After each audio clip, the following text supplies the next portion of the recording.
What's good with the YouTube? You already know. Real Talk with Flacco, Convict's Perspective. It's your boy Big Flacco, man. We're about to get straight to it. We got some interesting articles about some well-known familianos, man, that I think you guys are going to enjoy, man. I put this together, man. Let's get to it. A 9-page hit list was confiscated by law enforcement officers early Tuesday when they raided a Fresno Nuestra Familia headquarters at 5959 East Dayton Avenue, according to police reports.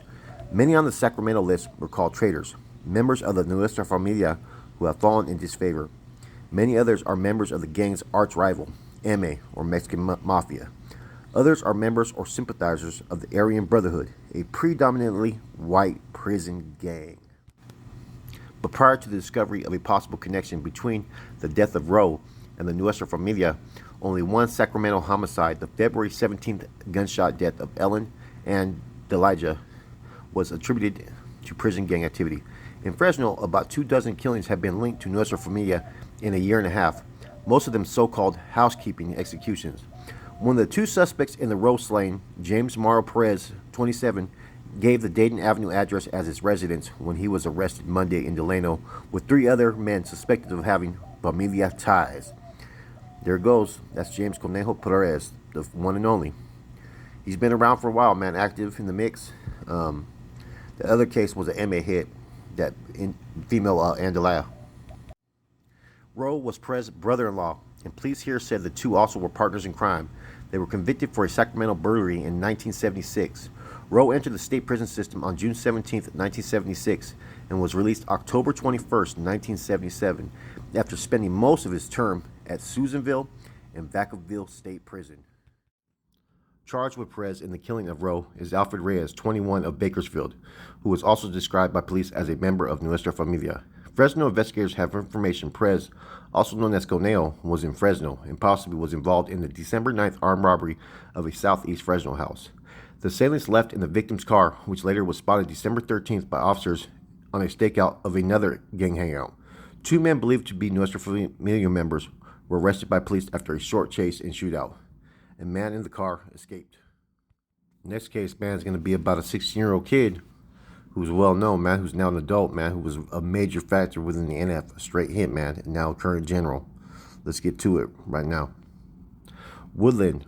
One local teenager pleaded innocent Tuesday to the murder and robbery of a taxi cab driver, while the boy's alleged accomplices was ordered to stand trial on the same charges. Cornelio Jesus Tristan, 16, entered his plea before Judge Clarence Walden in Woodland Municipal Court, where a preliminary hearing of the evidence was set for January 31st. A short time later, Walden ordered Alan Bernard Roberts, also of Woodland, to stand trial on the same 2 charges, setting an arraignment date of January 31st in Yolo County Superior Court. Third teenager, a 15-year-old Woodland youth whose name has not been released because of its age, has agreed to testify against his 2 former co-defendants. According to District Attorney C. Robert Jamison, who is prosecuting the case, the boy has also pled guilty to the robbery charge in return for dismissal of the murder charge by Jamison. On Monday, Tristan became one of the youngest juveniles in Yolo County to be ordered to stand trial as an adult in a capital offense case. Judge Harry A. Ackley said Tristan, currently on parole for the California Youth Authority for burglary, was no longer fit to be tried to be handled as a juvenile. There goes some photos of the OG himself, man, the legend, Corny. When people talk about Corny, man, the one thing they say, man, is that Corny, man, what he did, man, he just killed shit. He was definitely with a business, very active, man. He paved the way for a lot of other familianos. He has currently been down since he was 16 years old. Murder charge dropped against Ontario man. Man, this goes into David Cervantes, DC from Chino, man. There's a couple cases right here about him that's going to get interesting. A murder charge lodged against an Ontario man in connection with a shootout between alleged members of La Nuestra Familia in Bakersfield, May 29th, has been dropped by the Bakersfield District Attorney's Office, according to the Associated Press. The District Attorney's Office declined to file a complaint in Superior Court against David Cervantes, 29, even though he had been bound over after a municipal court preliminary hearing. Basically, the prosecution can raise inference that Cervantes, was at the crime scene, but we can't prove he did anything except get shot himself. Lady said, "We have to prove he intentionally aided and abetted the shooting." Cervantes was hospitalized after an exchange of gunfire killed Martinez, an innocent victim who was at home where gunfire erupted in an internal dispute among Nuestra Familia members. Later the same evening, a shootout in another Bakersfield home killed David Morris, 26, identified as a Nuestra Familia member. 12 people arrested in connection with the Martinez killing, but complaints were filed only against 4. There go some pictures of David Cervantes, D.C., from Chino. It says Ontario, but he's actually from Chino. The next picture is David Batista, man, old school NF member who was with Charlo when they tried to take him out. He got shot in this incident as well.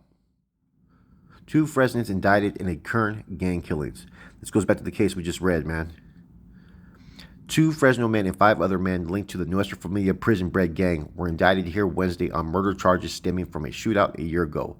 The Kern County grand jury indictments followed testimony in a preliminary hearing Tuesday that the 7 were involved in a shooting last Memorial Day weekend in which 2 persons were killed.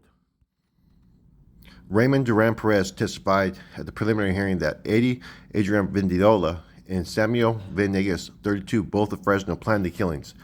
The indictments charged Vindiola, Venegas, and others with killing Refugio Martinez, 35, of Bakersfield, who police said just happened to be at the house where shooting erupted. The defendants also were charged with conspiracy to commit murder and 4 counts of assault with a deadly weapon. They were not indicted for murder in the death of David Morris during a second shootout the same night. Authorities said Morris was a Nuestra Familia member. The indictments ended the need to complete the preliminary hearing in municipal court and moved the case directly to Superior Court for arraignment and trial. Indicted besides Venegas and Vindiola were Hector Gallegos, 28, and Gilbert Juarez, both of Bakersfield, David Cervantes, 29, of Ontario, Vincent Vicario Rojo, 32, of Chino, and Joe Raymond Hernandez, 29, of Los Angeles. All except Gallegos are in custody. Gallegos escaped in April from the Merced County Jail, where he and 3 other Nuestra Familia members were awaiting sentencing for a $4,000 market robbery. Officers made 12 arrests the night of Bakersfield shootout and filed complaints against 4 people. However, charges against all but Cervantes were dismissed at preliminary hearing. He had been wounded in the gunfire between reputed gang members and intended victims. Cervantes was released when laboratory tests did not implicate him in the Martinez killing. Authorities early this month filed new complaints and announced discovery of the new witnesses. Perez, who was in custody on the charge of robbing a Fresno liquor store. Now, those are the 3 cases I wanted to touch upon, man. The first case, man, let's get to it, man. James Conejo Perez. There's either 2 ways to look at this, man. Either one, this individual was either fully committed, man, to kill his own brother-in-law, take out his friend, crime partner, and so forth, man, who I guess there was allegations on he was an Aryan Brotherhood member. Or either you can look at it, too, that he was pretty much cutthroat and didn't even respect his sister in taking out the individual.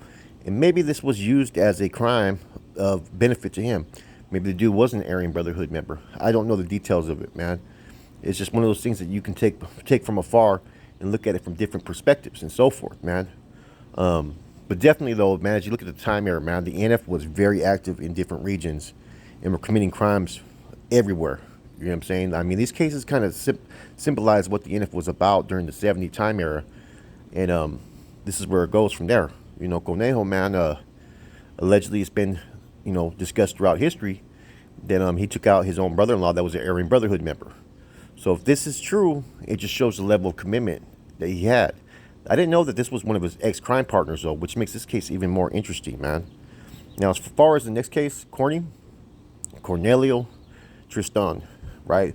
What it doesn't talk about in the details of the news report is after he did this killing, the taxi cab driver, he actually went back to the house where they were all partying at and started to proceed to flush all the bullet casings. So Corny was already ahead of time, man, as far as, with his criminal lifestyle, man. And he had just got out of YA.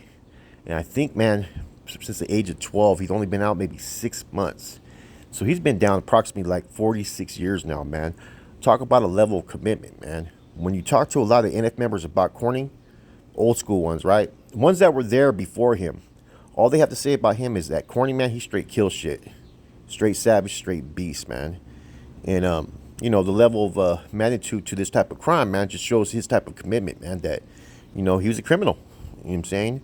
And he's ready to go the distance, He has several other killings, man. Several other ones, man.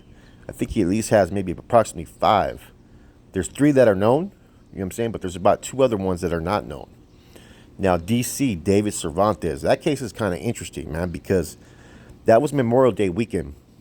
And what people don't know, man, about that case is that they were all going out there for the whole objective, right, was to take out Chalo, right, from Bakersfield. Chalo Hernandez, who was one of the original NF founders, who was also Cheyenne's cousin. Now, and there was two different shootings that night. One, the individual that they spoke about, Refugio, who was out on military leave and just got caught up in the crossfire. The other one was David Morris, right, Chipmunk, who was an active NF member who got killed in the crossfire. See, Chalo and them got word that they were coming for them, that they were coming to get NF hermits. So therefore, they were put in a position to protect themselves. And that's why you had two separate shootings that day. In the process, one, David Batista, who just passed away, rest in peace to David Batista, who was a pastor out there in Modesto, was also there. He got shot in the face. So David Cervantes, DC, if you look at the other people that are involved in that case, you had Chente Orojo, you had Joseph Hernandez, which is Pinky, Sammy Loco from Fresno, and Crackers Vindiola. You know, all of them got caught up on that case. DC ended up getting shot in the crossfire. Like I said, these were some two major shootings that happened, man. It wasn't like these NF dropouts were not firing back. They came clapping back. You know what I'm saying? They were going to protect themselves at all costs, you know. And see, a lot of people were still loyal to Chalo in some senses, because Chalo was just like Cheyenne. He had a revolutionary idealism, you know, which him and Bobo never seen eye to eye. And I think that's what called for basically his expulsion, his leaving of the organization. Now, he returned to the system, Chalo, later on with an E number and went undetected. I think he was running as other. Now, DC eventually caught his case as well.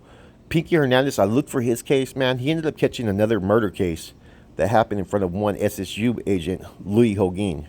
And this happened in Chino State Prison, where Pinky actually took someone's life. You know what I'm saying? Pinky's definitely been around for a minute as well. Chente Orojo ended up being a organizational leader. You know what I mean? He sat on the mesa at one time, was a general, and later cooperated with the state during the indictments in San Jose back in the 90s.